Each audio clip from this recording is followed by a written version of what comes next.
India के digital revolution में PhonePe एक नया और आसान तरीका लेकर आया।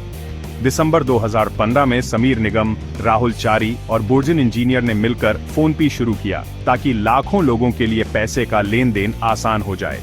समीर निगम शॉपक्लूज से एक्सपीरियंस लेकर आए, जबकि चारी और इंजीनियर जो फ्लिपकार्ट में काम करते थे, टेक्निकल चीजों में माहिर थे।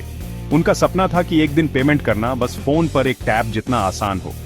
फोनपे ने डिजिटल पेमेंट्स को सबके लिए आसान बनाने और हर भारतीय को फाइनेंशियली इंडिपेंडेंट बनाने का बीड़ा उठाया। उनका सफर मोबाइल फोन के जरिए एक सेफ और आसान पेमेंट एक्सपीरियंस बनाने से शुरू हुआ। मुश्किलें आईं, लेकिन फाउंडर्स अपने विजन पर डटे रहे। फोनपे ने समझा कि डिजिटल ट्रांजैक्शन के लिए एक मजबूत प्लेटफॉर्म की जरूरत है।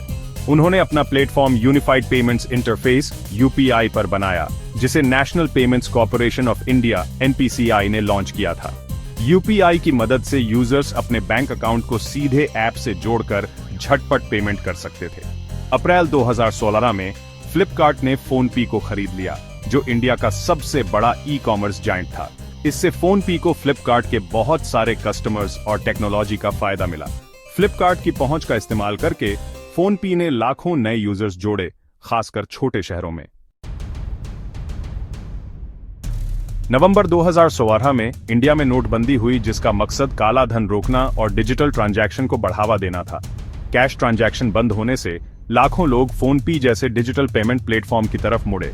अपने आसान इंटरफेस और मजबूत टेक्नोलॉजी के साथ फोनपे ने इस मौके का पूरा फायदा उठाया। कंपनी ने यूजर साइन अप और ट्रांजैक्शन में जबरदस्त बढ़ोतरी देखी। इस तेजी से बढ़ोतरी ने फोनपे के सिस्टम पर दबाव डाला, जिससे उन्हें अपने सिस्टम को जल्दी से बड़ा करना पड़ा। मुश्किलों के बावजूद फोनपे डिजिटल पेमेंट्स रेवोल्यूशन में लीडर बनकर उभरा। नोटबंदी के बाद डिजिटल पेमेंट्स में काफी कंपटीशन बढ़ गया। फोनपे ने आगे रहने के लिए नए नए तरीके और कस्टमर पर ध्यान दिया। वे अपने ऐप को लगातार बेहतर बनाते रहे, बिल पेमेंट, रिचार्ज और पैसे ट्रांसफर जैसे फीचर्स जोड़ते गए। फोनपे ने लोकल बिजनेस के साथ पार्टनरशिप करके ऑनलाइन भी अपनी मजबूत पकड़ बनाई, ताकि लोग उनके जरिए पेमेंट कर सकें। इस स्ट्रेटेजी से फोनपे की पहुंच बढ़ी और यूजर्स का भरोसा भी जीता। लोकल दुकानों पर डिजिटल पेमेंट को आसान बनाकर फोनपे रोजमर्रा की जिंदगी का हिस्सा बन गया। नए तरीकों और पार्टनरशिप पर ध्यान देने से फोनपे को कमाल के रिजल्ट मिले। मई 2025 तक फोनपे के 500 मिलियन से ज्यादा यूजर्स हो गए। यह प्लेटफॉर्म हर महीने 3 बिलियन से ज्यादा ट्रांजैक्शन प्रोसेस करता है और इंडियन डिजिटल पेमेंट्स मार्केट में राज करता है। फोनपे के इतने सारे यूजर्स होने से मर्चेंट्स भी आकर्षित होते हैं, जिससे ग्रोथ का एक चक्र बनता है।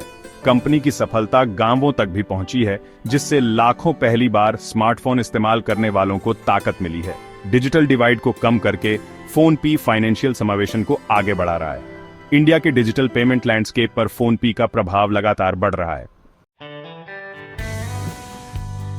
सफलता के बावजूद फोनपे को डेटा सिक्योरिटी और प्राइवेसी जैसी चुनौतियों का सामना करना पड़ता है।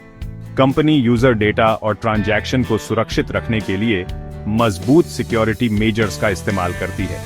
भविष्य में फोनपे का लक्ष्य 1 बिलियन यूजर्स तक पहुंचना है। वे दूसरे देशों में भी अपने बिजनेस को फैलाने की कोशिश कर रहे हैं। नए नए तरीके फोनपे की ग्रोथ स्ट्रेटेजी का मुख्य हिस्सा है। कंपनी एआई, मशीन लर्निंग और ब्लॉकचेन जैसी टेक्नोलॉजी में निवेश करती है। फोनपे का मकसद सेविंग, इन्वेस्टमेंट और इंश्योरेंस जैसी सुविधाएं देकर फाइनेंशियल समावेशन को बढ़ावा देना है। उनका लक्ष्य हर भारतीय को फाइनेंशियल सर्विसेज तक पहुंच दिलाना है। फोनपे का सफर दिखाता है कि टेक्नोलॉजी कितनी ताकतवर है। 1 दशक से भी कम समय में फोनपे ने भारतीयों के ट्रांजैक्शन करने के तरीके को बदल दिया और डिजिटल पेमेंट्स को रोजमर्रा की जिंदगी का हिस्सा बना दिया। एक यूपीआई ऐप से शुरू होकर फोनपे एक बड़े फाइनेंशियल सर्विसेज प्लेटफॉर्म में बदल गया है। डिजिटल पेमेंट्स को बढ़ावा देकर फोनपे कैशलेस इकोनॉमी के इंडिया के सपने को पूरा करने में मदद कर रहा है।